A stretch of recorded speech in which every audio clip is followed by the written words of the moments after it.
नमस्कार मित्रांनो, ज्ञानेश्वर जाधव व्लॉग चॅनलमध्ये आपलं सगळ्यांचं स्वागत आहे। आमच्या सोबत आहेत शेळ्यांचे मालक आणि भरपूर शेळ्याचं यांनी म्हणजे आतापर्यंत शेळ्या वगैरे घेतलेल्या आहेत आणि एकदम मस्तपैकी ते विकतात वगैरे आणि त्याचे भरपूर सारे पैसे कमवतात। तर आता आपण खंडूकडून हे पूर्ण माहिती घेऊया की शेतकऱ्यांना शेळ्या घेऊन त्याचा फायदा कसा होतो, काय होतो। तर खंडू, तुझ्याकडे शेळ्या किती आहेत? शेळ्या आपल्यापाशी 9 आहेत। 9 आहेत। तर हे खंडूच्या शेळ्या आहेत, तुम्हाला शेळ्या दाखवतो मी। हे सगळ्या शेळ्याच आहेत का? आणि ते बोकडा वाटलेले की नाही? नाही, शेळ्या ते पुढे बोकडा, ते पुढे बोक। शेळ्या 9 आहेत आणि पिल्ले किती आहेत? पिल्ले 14 आहेत। पिल्ले 14 आहेत। आणि ह्याचं म्हणजे आपल्याला इन्कम कशी होते खंडू? म्हणजे इन्कम बऱ्यापैकी होते तरी पण म्हणजे साधारणतः आता एक शेळी आहे, एक शेळी किती पिल्ले देते? एक शेळी 2 पिल्ले, 1 2 आणि किती महिन्यामध्ये ते होते? 4-5 महिन्यामध्ये शेळी वेलते। म्हणजे एक 4-5 महिन्याचा कालावधी आहे, त्यामध्ये 2 पिल्ले देणार। पिल्ले देते 2 कधी 1। आणि ते पिल्ले मोठे होऊन कधी आपल्याला त्याचं 3-3.5 महिने किंवा 4 महिन्यापर्यंत। हा, म्हणजे एक शेळी आपल्याला 6 महिन्यामध्ये किती उत्पन्न देते? 6 महिन्यामध्ये म्हणजे वर्षामध्ये 2 उत्पन्न देते। 2 उत्पन्न देते। आणि एक पिल्लू कितीला जाते तरी साधारणतः आपले 8-9 हजार, म्हणजे 10,000। म्हणजे 3-3.5 महिन्याचे पिल्ले 10-11 पण 10-11 पर्यंत जाते ते। म्हणजे मित्रांनो, तुम्हाला सांगायचं असं आहे की एक शेळी वर्षामध्ये 2दा ते पिल्ले देते होते। तर मित्रांनो, टोटल त्याचं उत्पन्न, एका शेळीचं उत्पन्न 20 ते 30 हजारापर्यंत जाते एका शेळीचं। तर अशा खंडूकडे 9 शेळ्या आहेत त्या। आणि तुम्हाला पिल्ले दाखवतो, पिल्ले किती आहेत? 14 पिल्ले। 14 पिल्ले आहेत ते। तर तुम्ही याच्यावरूनच विचार करा खंडूचं किती उत्पन्न आहे।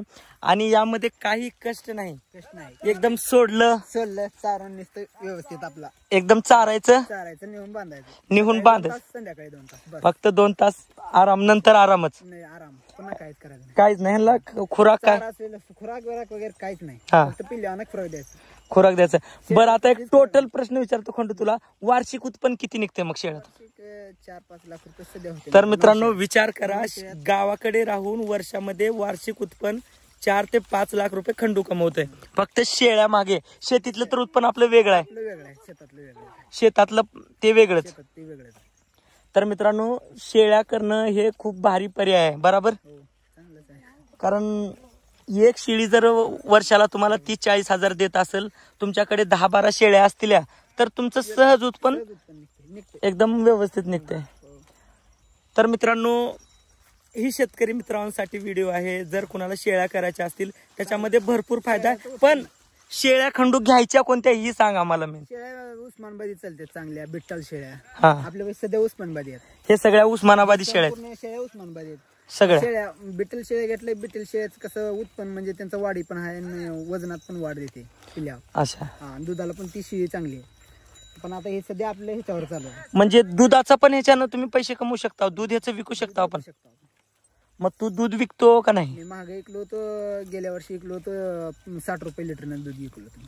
तर एका शेळीचं दूध 1 ते 1.5 लिटर शेळी सहज दूध देते। दूध देते, तर पिल्ल्यांना पण दूध सोडावं लागत असेल। सोडून दूध 1 ते 1.5 लिटर शेळी दूध देते। म्हणजे एक शेळी जर 1.5 लिटर दूध दिली तर 1 लिटर विकलो तर त्याचे 60 रुपये तुम्हाला येणार।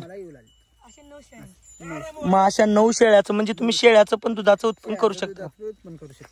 पिल्ले विकली की मी शेळ्याचं दुधाचं उत्पन्न करतो। हा, म्हणजे पिल्ले विकले तर नंतर तुम्हाला शेळ्याचं दूध येतं, ते सगळं दूध संपूर्ण काढून मी उत्पन्न करतो। असं होत नाही का पिल्लू विकल्यानंतर दूध द्यायचं बंद होते शेळी? शेळी पण पिल्ल्याला लागतं ना, पिल्लू वाढ होते पिल्ल्यासाठी। हा, पिल्ल्यासाठी म्हणजे लागते। तर हे खंडूच्या शेळ्या आहेत मित्रांनो। आणि हे कोणत्या उस्मानाबादी शेळ्या आहेत? आपले संपूर्ण उस्मानाबादी। आणि हे पिल्ले किती देते एक शेळी? एक शेळी 1-2 पिल्ले देतात, ते देण्यावर आहे। म्हणजे जर द्यायचं झालं तर 2 पण देते, 3 पण देते, 1 पण देते। म्हणजे तुझ्यासोबत कधी असं झालं का एक साथ 3 पिल्ले दिले? ही शेळी 3 पिल्ले दिले। अरे, ही शेळी 3 पिल्ले दिले? 3 दिले, ही 1, 2, 3 पिल्ले, हिची 2 बोकडं 1 पाट। अच्छा अच्छा, मग भारीच आहे। तर आता 14 पिल्ले झालते। हे 14 पिल्ले मला वाटलेले सगळे मोठेच आहेत ते, म्हणजे 2 महिने। हा, आता हे विकणार कधी तू? विकणार आता म्हणजे अजून 1 महिना, एवढा महिना आता सध्या पेंड लावले, पेंड देऊन। आणि विकाचं बी सीझन असल्यावरच असं? सीझन असल्यावर म्हणजे हे काय ते काठीचं, खंडोबाची काठी, बकरीद अशा सीझन मध्ये जास्त। आणि असं कुठलं पिल्लू आहे का ज्याच्यावर चंद्रकोर आहे वगैरे? ते बकरी ईदला भरपूर जाते. ते डिमांड मध्ये ते डिमांड म्हणजे 50,000च्या पुढून जाते. कोण तर लाख रुपये पण द्यायला तयार होते. तर मित्रांनो, आमच्या खंडूचं उत्पन्न वार्षिक 4 ते 5 लाख रुपये आहे. एकदम काही कष्ट नाही. कष्ट तर असतेच, असं नाही की कष्ट नाही. कष्ट नाही असं नाही, पण सकाळी 2 तास शेळ्या सोडायचं, पुन्हा संध्याकाळी 2 तास बस झालं. शेळ्याला बाकी काय खुराक वगैरे काय नाही, फक्त पिल्ल्यांना खुराक देतो मी. पिल्ल्यांना खुराक द्यायचा. बाकी कुणाला देत नाही. खुराक मध्ये काय असतं? खुराक मध्ये आपले ही शेंगाची पेंड असली, शेंगाची पेंड, पीठ, मीठ तुम्ही काय बी देऊ शकता. गोळे करून देतो. आणि पाणी वगैरे पाणी वगैरे नियोजन आपलं इथं कुठं पण भेटलं की आणि पाणी कोटा वगैरे मारलेला आहे. वगैरे शेतात घरी म्हणजे त्यासाठी एक कोटा बी सेपरेट मारावा लागतो. मग तू शेड वगैरे मारलेला आहे एकदम. शेड मारलेला आहे, म्हणजे त्याचं गव्हाण वगैरे केलं नाही, पण साधा आपले साध्यामध्ये सगळं नियोजन केलंय म्हणजे. नियोजन तर मित्रांनो, शेळ्या घ्यायच्या अगोदर नियोजन बी केलं पाहिजे. नियोजन केलं की महत्वाचं आहे. हा, कोटा वगैरे करणं भरपूर महत्वाचं आहे. तर मग तू काय सांगशील लोकांना, जे शेतकरी आहे ते त्यांना घ्या. शेतकऱ्यांनी उलट चांगला आहे शेळ्या गेलेला. हा, जनावर करण्यापेक्षा गायी गायवात काहीच नाही. हा, गायवात त्यांना खुराक घालण्यापेक्षा शेळ्याचं ऐकत नाही. शेळ्याला नुसतं पेल्याला पेंट द्यायचं, शेळ्याला काहीच नाही. मी सकाळी 2 तास, संध्याकाळी 2 तास. आता सोडला मी 12 वाजून गेले. 12 वाजता सोडलं, आता 1-2 वाजेपर्यंत चारतो, निघून बांधतो. 4-4:30ला सोडलं की 5 वाजेपर्यंत चारून घरला मागायला. घरला काहीच लोड नाही तसला. टेन्शन नाही. गेले की आता मस्तपैकी 2 वाजता गेले, एक झोप खायचं निवांत. हा, परत नंतर सोडायचे निवांत सोडायचं. काही कोण बोलणार नाही, कोण काय नाही. आपण मनाचा मालक. मनाचा मालक. तर मित्रांनो, विचार करा, गायी, जनावर, म्हशी करण्यापेक्षा शेळ्या केलेलं उत्पन्न कधी बी परवडते. कारण तुम्ही तुमच्या मनाचे मालक आहेत. कधी पण या, कधी पण सोडा. 1-2 घंटे चारले की शेळ्यांचं पोट भरतंय. बघा हे कसं मन लावून खायला लागले. तो शेळ्या मन लावून खाऊन लवकर टर होते त्या, लवकर. आणि काय खाते त्या, म्हणजे जास्तीत जास्त शेवरी, आपले बाबळ, बोराटी, जास्त खास बोराटी खाते. ते बोराटीला जास्त लागते. बोराटी वगैरे जास्त खाते. बोराटी, आपल्या शेवरी, आता रानामध्ये काय गवत असलं आपलं, हे सगळं गवत वगैरे काय बी खाते त्या. म्हणजे ही उस्मानाबादी शेळ्या त्या म्हणून म्हणलं. बिटल शेळी म्हणलं असलं खात नाही. ते बिटल शेळी काय खाते? बिटल शेळीला ते आपलं लावावं लागत, दसरथ घास, मेथी घास, ते आपल्याला शेतात लावावं लागतं. आणि ते कायम बंदिस्त असते. आता आपण हे शिंडून शेळ्या चालतात, हा, ती कायम बंधून राहते. म्हणजे त्या शेळ्याला आपण असं शेतावानी फिरवू शकत नाही. त्यांना आपल्याला डायरेक्ट ती कायम बांधून राहते. तेवढं तास बरोबर पाया मोकळ्या करण्यासाठी तिथंच आपल्या शेडच्याकडनं, हा, म्हणजे आपण नियोजन केलं तिथंच शिंडवावं लागतं. त्याच्या पुढे देत नाही शेळ्या. आणि ते घास वगैरे उगवायचं, वगैरे उगवायचं आपल्या शेतामध्ये करायचं, काय असेल ते मेथी घास, दसरथ घास. पण त्याला मग जास्त पैसा इन्व्हेस्ट करावा लागत असेल. आता खात म्हणा, ते गवत, त्याच्यात इन्व्हेस्ट जास्त आहे. हा, पण ह्याच्यात नाही. ह्याच्यामध्ये तसं नाही, म्हणून मी हे शेळ्या केला. हे उस्मानाबादी डायरेक्ट आणली की कुठे बी हिंडवा. उस्मानाबादीच ऐकत. आणि 6 महिन्यात तुम्हाला 1 टप्प्यात उत्पन्न देणार. म्हणजे वार्षिक उत्पन्न 2 टाइम महिन्याला. तर मित्रांनो, शेळ्या भरपूर परवडतात. आता मी खंडूशी बोलणं केलं. तुम्हाला जर कोणता शेतकरी असेल, जर जनावरांमध्ये यश येत नसेल किंवा दुधामध्ये पैसा जमत नसेल, तर तुम्ही शेळ्या करा. कारण शेळ्या केल्यानंतर आता मी खंडू कायम करतोय का बघा तुम्ही. आणि खंडू आज नाही, गेले किती वर्षापासून करतो? 5 वर्ष झालं खंडू हे करतोय.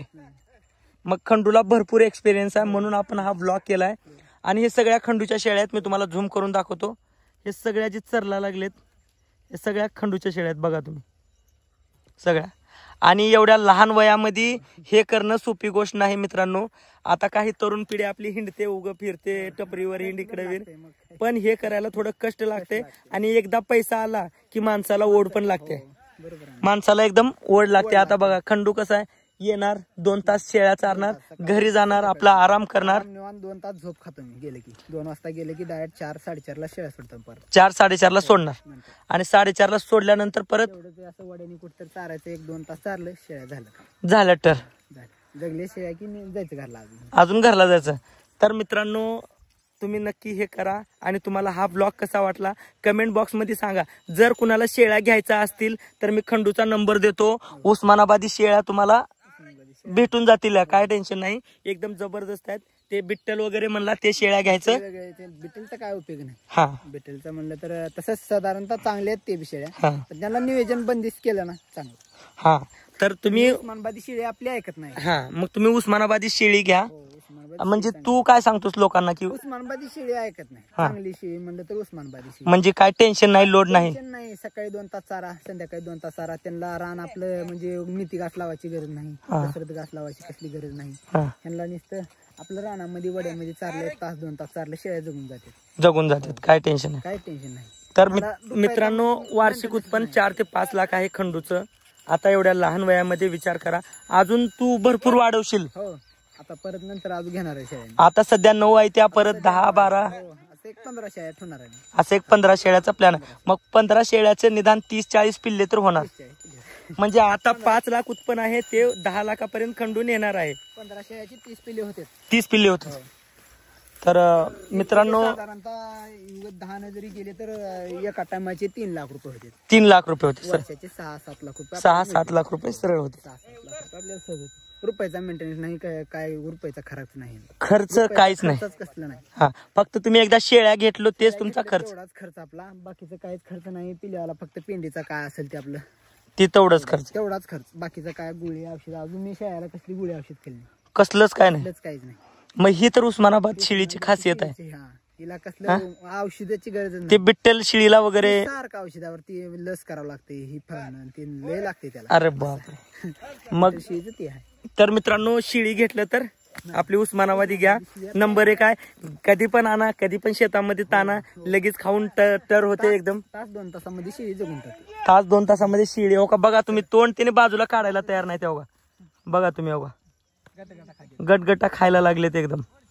तर सर्व शेतकरी मित्रांना एवढं सांगायचं आहे, घ्यायचं असेल तर उस्मानाबाद शेळी घ्या. आणि तुम्हाला हा ब्लॉग कसा वाटला कमेंट बॉक्समध्ये नक्की सांगा. आणि असेच नवीन नवीन व्हिडिओ बघण्यासाठी ज्ञानेश्वर जाधव ब्लॉग चॅनलला लाईक, सबस्क्राईब, शेअर करायला विसरू नका. धन्यवाद.